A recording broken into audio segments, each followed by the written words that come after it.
इस लेक्चर में हम एक प्रोजेक्टाइल की रेंज के बारे में बात करेंगे और एक प्रोजेक्टाइल की रेंज का फॉर्मूला डिराइव करेंगे।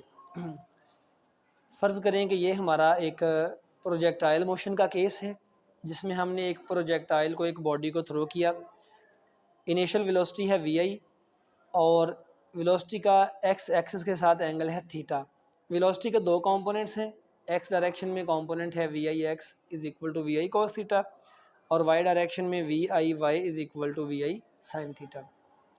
हमने रेंज की बात करनी है तो रेंज जो है वो पॉइंट ऑफ प्रोजेक्शन से उस पॉइंट तक फासला है जहाँ पे बॉडी जाके हिट करती है, ग्राउंड पे गिर जाती है। यानी एक जो वर्टिकल डायरेक्शन में फासला होगा मैक्सिमम उसको बोलते हैं हाइट।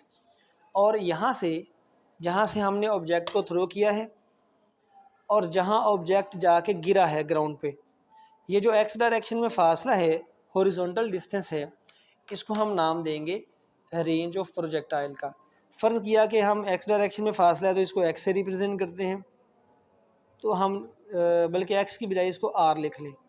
रेंज के लिए आर का जो सिंबल है वह इस्तेमाल होगा। हमने रेंज आर मालूम करनी है।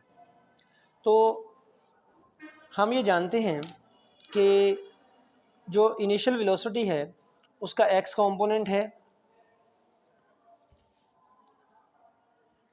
V i x is equal to v i cos theta. Initial velocity का वाई कंपोनेंट है वी आई साइन थीटा।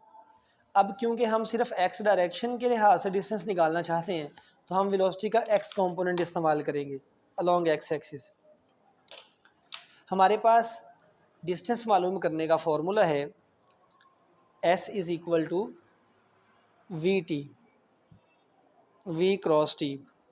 अगर हम इसको थोड़ा सा मज़ीद देखें तो ये जो वेलोसिटी होती है इसको बोलते हैं एवरेज वेलोसिटी, या ये होती है कांस्टेंट वेलोसिटी और ज़रब है टाइम, फासला ऐसे।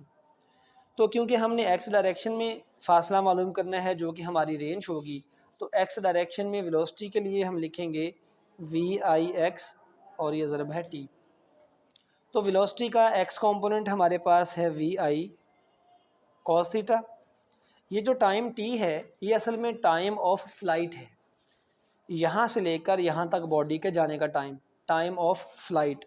और टाइम ऑफ फ्लाइट हम अभी कैलकुलेट कर चुके हैं इससे पिछले लेक्चर में। टाइम ऑफ फ्लाइट का फॉर्मूला है 2vi sin थीटा ओवर जी। ये वैल्यू यहाँ पुट कर दें टी की जगह पे, 2vi sin थीटा ओवर जी। अब इसको सॉल्व करते हैं, ये होगा बल्कि इसको ऐसे लिख लें, ये vi और ये vi मल्टीप्लाई होके बनेगा vi स्क्वायर और ये इकट्ठा लिख लें 2 ये साइन थीटा और ये कॉस थीटा बटे में है जी। ये मैंने कंबाइन इसलिए किया है एक ब्रैकेट में कि मैट्रिक में आपने पढ़ा होगा हमारे पास एक फॉर्मूला है साइन 2 थीटा। अगर साइन का एंगल 2 थीटा हो तो इसको हम लिखते हैं 2 साइन थीटा कॉस थीटा। ये फॉर्मूला याद कर लें। तो 2 साइन थीटा कॉस थीटा की जगह पे यहाँ हम लिख देंगे sine 2 theta. So this is V I square sine 2 theta over g, और इस एस की जगह पे हम लगा देंगे आर। ये है हमारे प्रोजेक्टाइल की रेंज। रेंज को आर से ज़ाहिर किया है, ये फासला लॉन्ग एक्स एक्सिस। तो हमने रेंज का फॉर्मूला डिराइव कर लिया। अब हमने मैक्सिमम रेंज की बात करनी है। मैक्सिमम रेंज क्या होगी उसके लिए फॉर्मूला डिराइव करेंगे, उसकी कंडीशन निकालेंगे। मैक्सिमम रेंज हमने जब एक दफ़ा प्रोजेक्टाइल को थ्रो कर दिया तो उसकी जो इनिशियल वेलोसिटी होगी वो तो फिक्स है। किसी एक केस में, ख़ास केस में वी आई फिक्स कांस्टेंट है। अब जी भी कांस्टेंट है।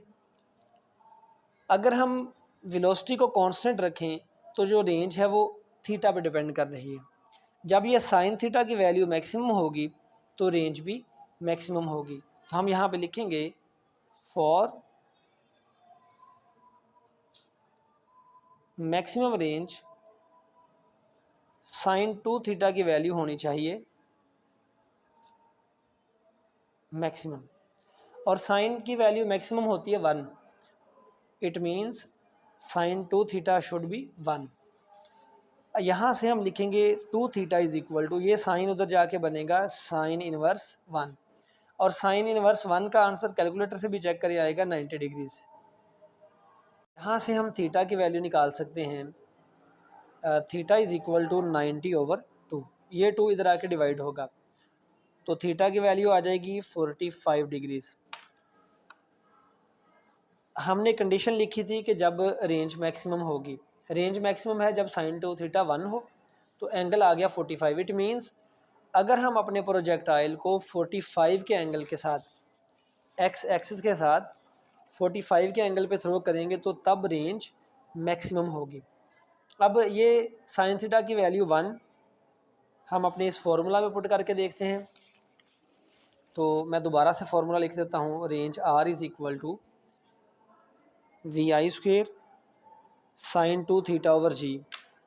तो मैक्सिमम रेंज जो होगी आर के साथ मैंने यहाँ मैक्सिमम का सिंबल लगा दिया, VI² जब साइन 2 थीटा 1 होगा यानी मैक्सिमम, तो रेंज की मैक्सिमम वाली वैल्यू आएगी VI²/G।